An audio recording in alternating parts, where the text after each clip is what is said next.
Hi,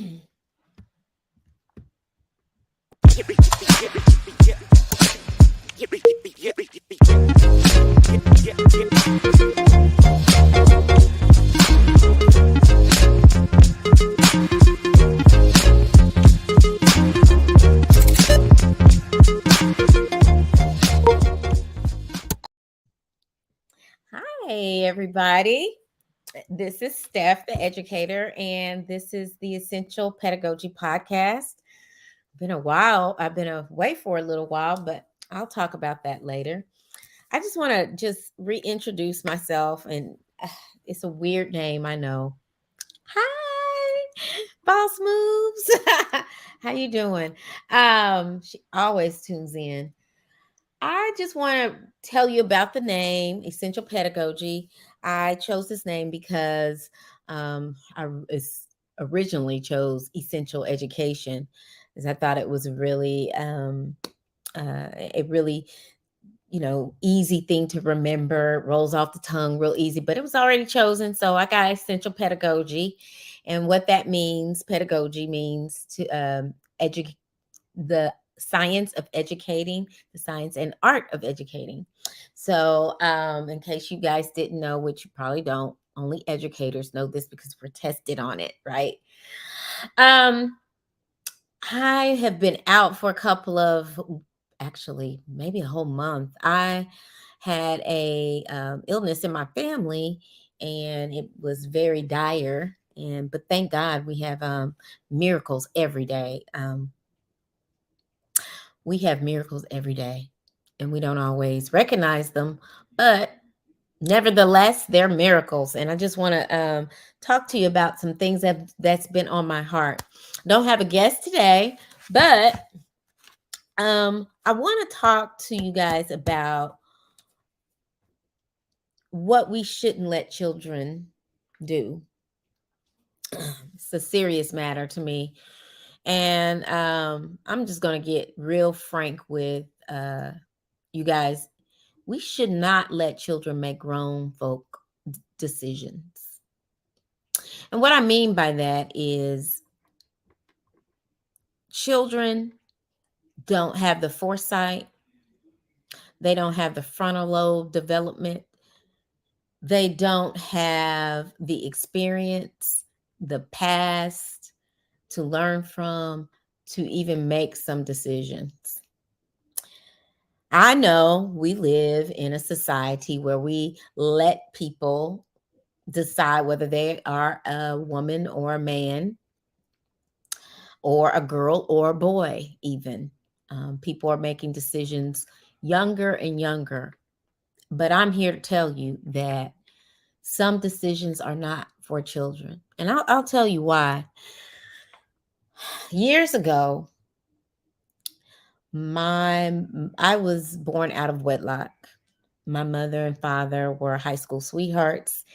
And after I was conceived, my mother's boyfriend's family did not allow them to be together anymore, as far as what I know, okay, and what was shared with me.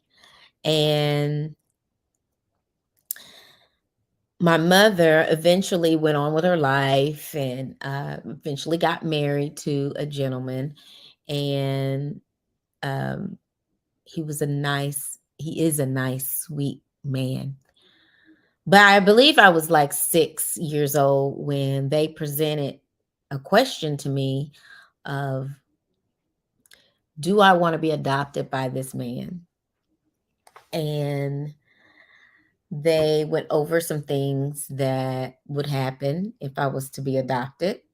And one of the things they went over is that my last name would change. And I made the decision to keep my last name because I liked it. It sounded great. But that was not necessarily the best decision. I don't know. I mean, I'm a good person now. Everything turned out well. I just feel like that was not a choice for a 6-year-old to make. And I made the choice solely because I did not like his last name. Not because I knew I would need a covering later on in life. Not because I knew I needed a father.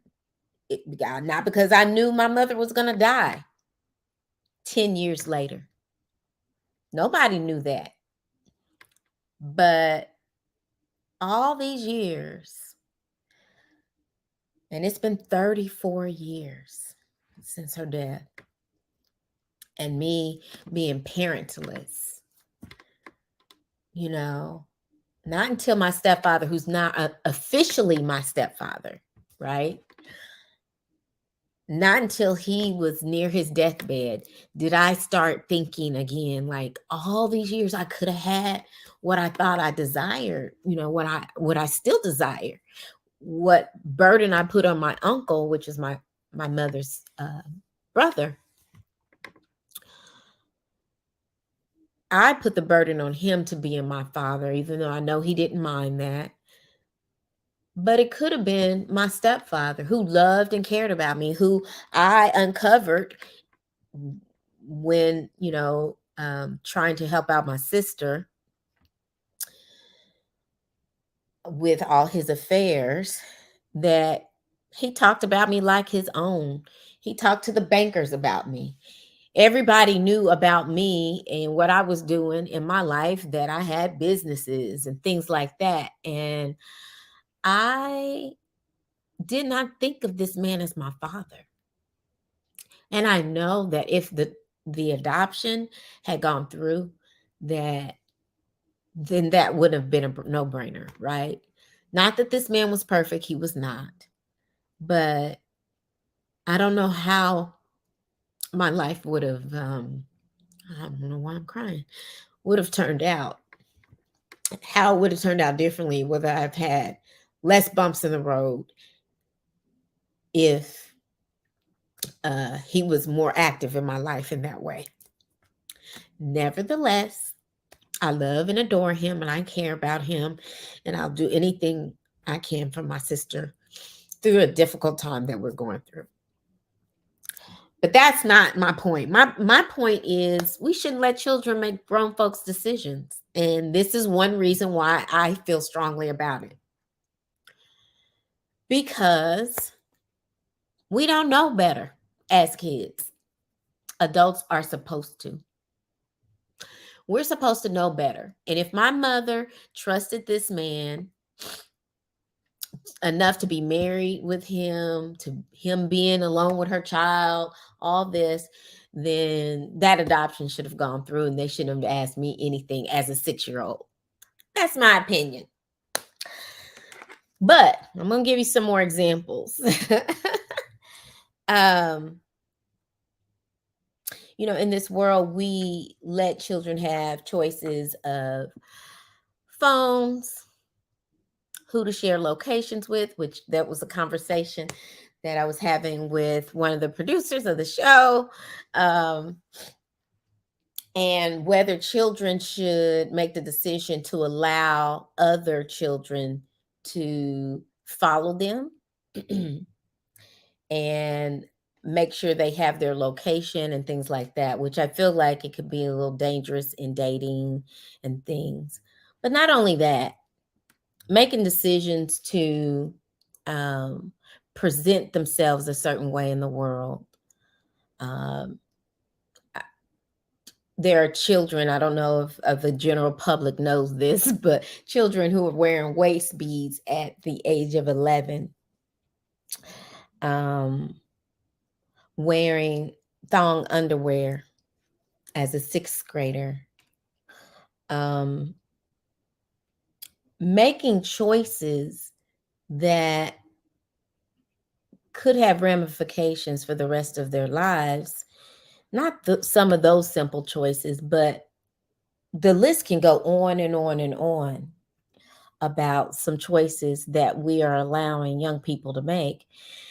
And it brought my mind to think about why adults are letting children make choices and why we see so many mental illnesses, not just because of COVID, not just because of some of the isolation that we've experienced during COVID, but I really believe like we're seeing a tremendous increase in numbers of ODD. Um, we're seeing a lot of um, disorders such as autism, um, so many social disorders, but I'm seeing a lot of ODD that's diagnosed. That's just not something that happened a lot back in the day. And I know back in the day, we didn't go to a whole lot of better helps and all the other counseling opportunities that we have and social work opportunities that we have. But let me just tell you this. We are letting young people decide way too many things right now. ODD is oppositional defiant disorder. I am going to be oppositional no matter what you say. If you say yes, I'm going to say no, and I'm going to argue my point down endlessly. I'm going to not do what you tell me to do because you told me to do it. I don't want to sit down in this chair because I don't want to do it. And I have a disorder. And so that's my excuse for being the way that I am. Now, truly, there are people who have the ODD disorder, and I'm not a doctor. I'm not highly trained in dealing with ODD children.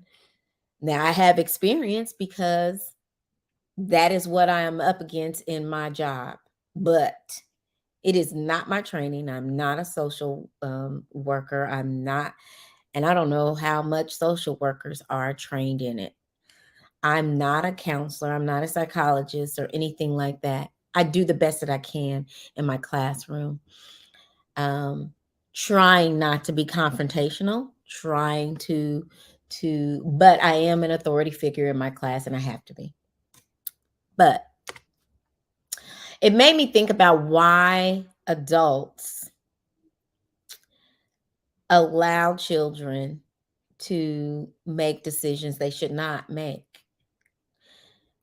I think it's because we don't want to lead our children.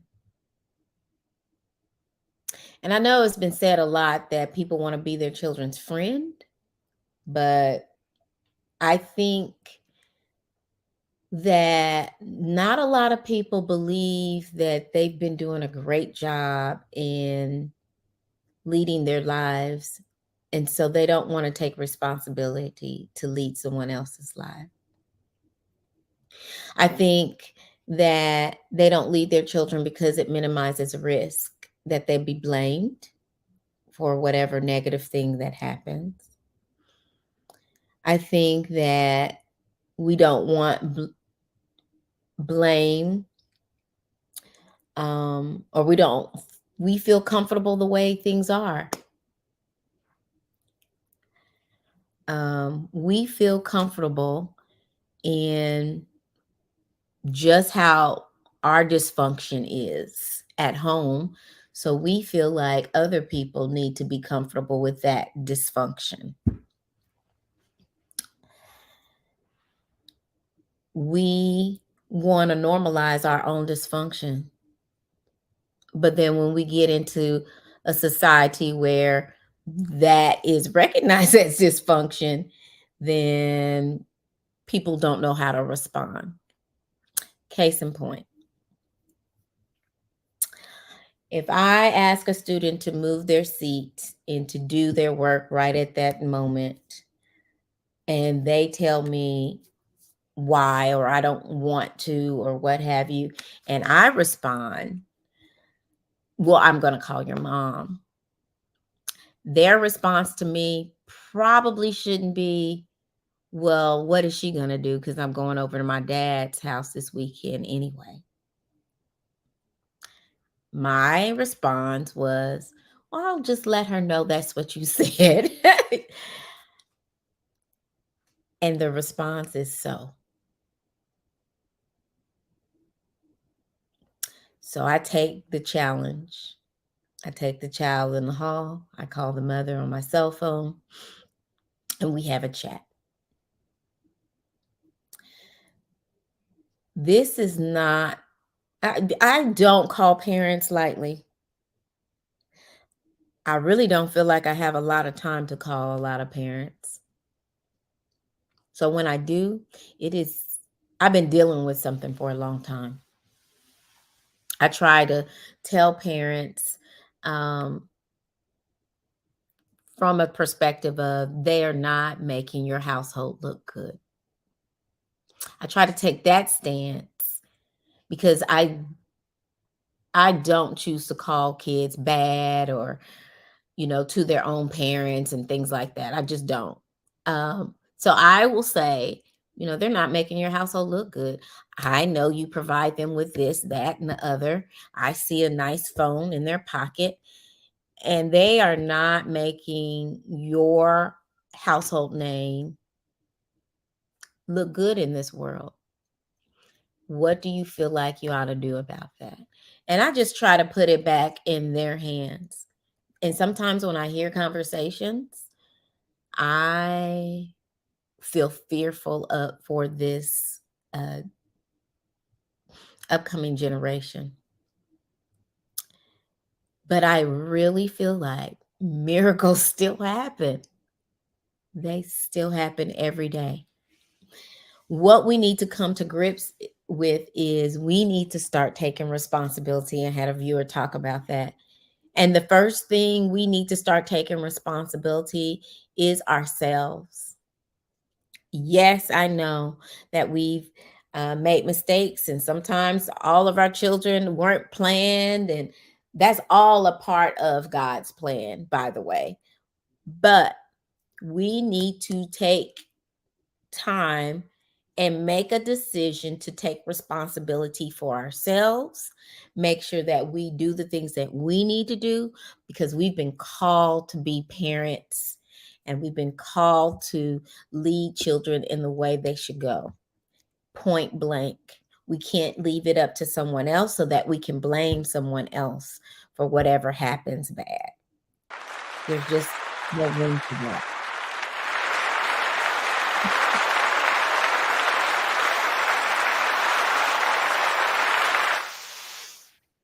We have to learn how to find discomfort in things that are dysfunctional.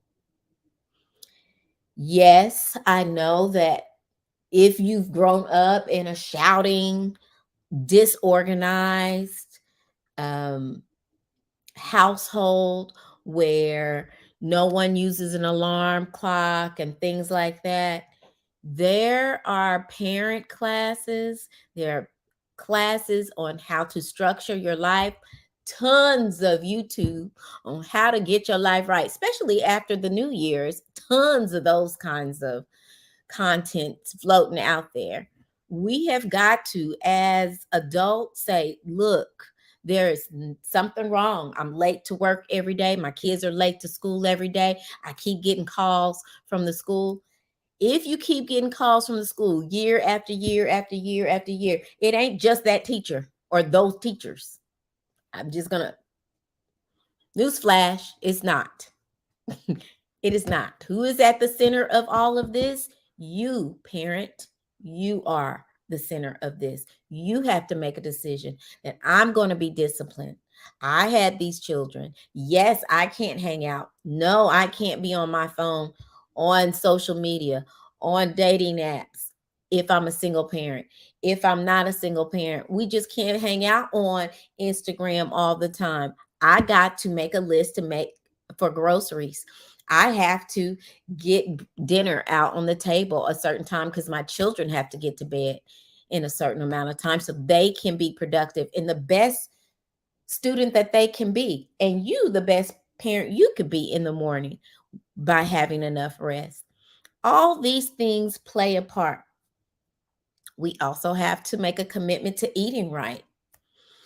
Our health is our wealth, and it plays a big part in our mind, our body, and our spirit. So we need to nourish this with the proper things: drinking water, eating right things. I just had a milestone birthday, and people can't believe I'm a certain age. Yes, I'm gonna tell you the age. Who should I tell you?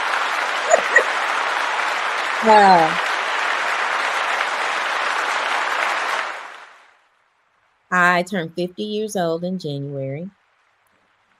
And although I see my age every day, look at these little lines here. And it's, woof, anyway. And I see the gray popping out, honey. I got lots of it. People say I don't look my age. It's because I make it. I make decisions every day what to put in my body, what's going to make my body function better, whether I like that thing or want to feel like eating that thing or not.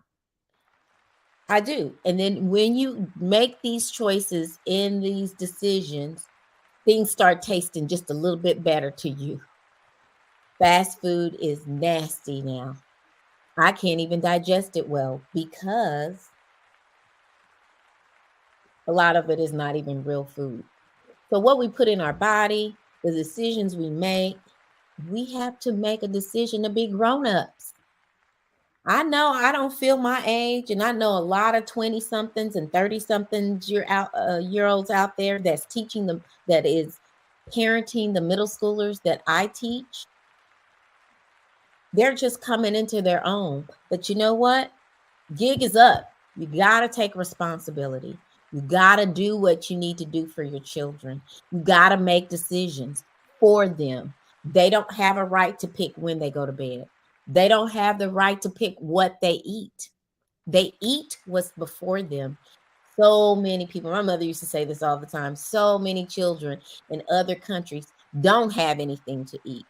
So when someone is hungry enough, they'll eat what you give them. Now, I know that some children have affinities to, they have allergies, and they may have a natural affinity to certain foods. You will know this early on, usually in a child's life.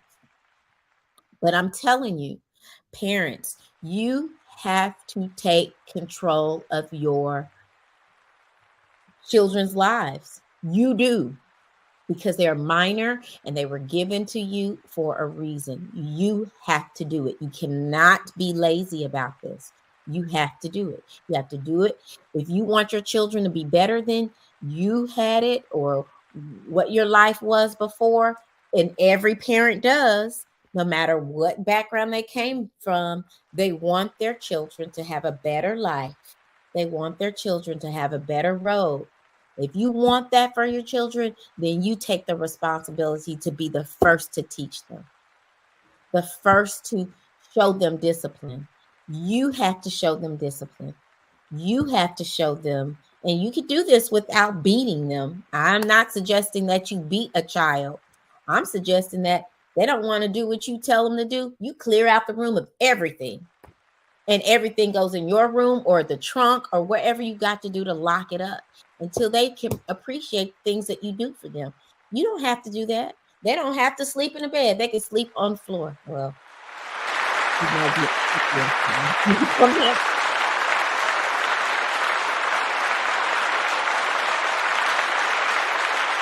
But seriously, guys, we have to stop being afraid. I think we're fearful we're going to mess some things up. And I'm here to tell you, as an imperfect educator, I feared so much that looking back, I was much more rigid than I am now as a teacher. Back in the day, I was very strict. I, made sure that their notebooks were a certain way and they wrote certain things on certain side of the notebooks and things like that. But I will tell you,